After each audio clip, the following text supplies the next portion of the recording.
হতে পারে আমার আপনার পাশেও কোনো অদৃশ্য আত্মা বসে আছে, যাদেরকে আমরা দেখতে পাচ্ছি না। তো আজকে যে ঘটনাটি আমি বলতে চলেছি, সেই ঘটনাটি আমাকে পাঠিয়েছে অভি। তো অভি যেভাবে ঘটনাটি আমাদেরকে লিখে পাঠিয়েছে, আমি সেইভাবেই পড়ে শোনাচ্ছি। ঘটনাটি ঘটেছিল 2016 সালে ডিসেম্বরের এক শীতের রাতে। আমি আর আমার বন্ধু রোহিত, আমরা দুজনেই ফটোগ্রাফি করি। তো একদিন আমরা বনগাঁয় এক পুরনো পরিত্যক্ত বাংলো নিয়ে একটি ভিডিও বানাতে গেছিলাম।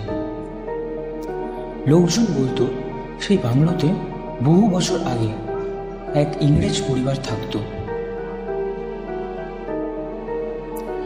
মালিক রিচার্ড বেন, তার স্ত্রী এমিলি আর তাদের ছোট ছেলে জর্জ।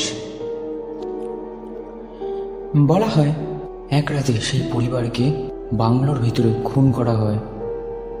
কেউ জানে না কে, কিন্তু সেই রাতের পর থেকে কেউ এই বাংলোতে রাত কাটাতে পারেনি। আমি আর রোহিত ভেবেছিলাম ভূতভূত বলে কিছু নেই, আমরা প্রমাণ করব। আজ রাত 11টা নাগাদ আমরা পৌঁছে যাই সেই বাড়িতে। চারিদিকে হালকা কুয়াশা, গাছের পাতার শব্দ, আর বাতাসে এক অদ্ভুত গন্ধ। পুরনো কাঠ আর ছত্রাকের মতন একটা ভ্যাপসা গন্ধ। ভেতরে ঢুকতেই দরজাটা খুলে গেল।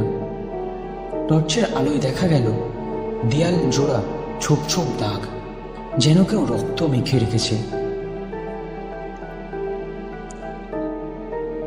রোহিত হেসে বলল, এগুলো ছত্রাক হবে হয়তো, ভয় পাওয়ার কিছু নেই। কিন্তু আমার মনে হলো জায়গাটা জীবন্ত, যেন কেউ তাকিয়ে আছে আমাদের দিকে।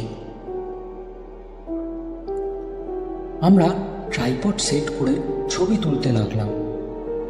প্রথম কয়েকটা ছবিতে কিছু দেখা গেল না, কিন্তু পঞ্চম ছবিটা তুলতেই ক্যামেরাটা বন্ধ হয়ে গেল। ক্যামেরাটার আবার ব্যাটারি চেঞ্জ করে চালালাম, কিন্তু অদ্ভুত একটা জিনিস।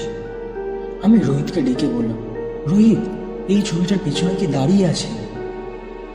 রোহিত বলল, কেউ তো না, আমি তোকে ছাড়া আর কাউকে দেখছি না।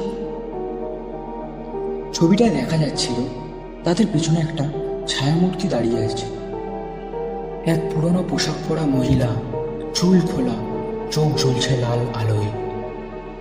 হঠাৎ উপরতলা থেকে জোরে আওয়াজ হতে শুরু করল, যেন কেউ ভারী কিছু ফেলল। তারা দৌড়ে উপরে গেল, দেখলো একটা পুরনো চেয়ার নিচে নিচে দুলছে, আর মেঝেতে পড়েছিল একটা পুরনো খেলনা গাড়ি। আমি ক্যামেরা নিয়ে সেই ঘরের ভিতরে ঢুকলাম। ঘরের দেওয়াল খোদাই করা, আর দেয়ালে লেখা উই নেভার লিভড, অর্থাৎ আমরা কখনোই যাইনি। তারপরে রোহিতের গলার স্বর শোনা গেল, অভি, আলো নিভে যাচ্ছে। সব আলো বন্ধ হয়ে গেল, শুধু ফ্ল্যাশ লাইটে দেখা যাচ্ছিল রোহিতের মুখ। ভয়ে কাঁপছে, ঘামে ভিজে গেছে। হঠাৎ একটা ঠান্ডা বাতাস বয়ে গেল, আর অভি স্পষ্ট শুনল এক মহিলার কণ্ঠস্বর, আমার ছেলেকে ফিরিয়ে দাও। অভি ঘুরে দাঁড়াতেই সামনে দাঁড়িয়ে সেই মহিলাটা, মুখ রক্তে ভেজা, চোখ শূন্য, আর হাতে একটা পুরনো পুতুল। সেই ধীরে ধীরে বলল, তুমি আমাদের ঘরে এসেছো কেন? আমার গলার সব বন্ধ হয়ে গেল। রোহিত চিৎকার করে নিচে দৌড়ালো, কিন্তু দরজা বন্ধ। সে দরজায় হাত মারতে লাগলো, হাত থেকে রক্ত বের হতে লাগলো, কিন্তু দরজা খুলছে না। তখনও পর্যন্ত আমি ওপরে, আর আমার ক্যামেরাটা হঠাৎ নিজে নিজেই চালু হয়ে গেল। স্ক্রিনে দেখা গেল একটা ছোট্ট ছেলে দৌড়াচ্ছে বাংলোর ভেতরে, আর তার পেছনে সেই মহিলা কাঁদছে। তারপর ক্যামেরাটা ব্ল্যাঙ্ক হয়ে গেল। সকালে গ্রামবাসীরা শুনল চিৎকারের আওয়াজ। রোহিত বাড়ির বাইরে অজ্ঞান। ওরা এখনো আছে, ওরা আমাকে যেতে দিচ্ছে না। আমার ক্যামেরাটি ভেতর থেকে পাওয়া যায়। মেমোরি কার্ডে শেষ ভিডিওতে দেখা যায় আমি দেয়ালের সামনে দাঁড়িয়ে আছি। দেয়ালে রক্ত দিয়ে লেখা, দে আর মাইন, অর্থাৎ ওরা এখনো আমার। আজও সেই বাংলো পরিত্যক্ত। রাতের দিকে আশেপাশের লোকজন বলে ভেতর থেকে শিশুর হাসির শব্দ আসে, আর মাঝে মাঝে জানলার ফাঁক দিয়ে দেখা যায় এক ছায়ামূর্তি তাকিয়ে আছে, ঠিক যেভাবে আমার দিকে তাকিয়েছিল।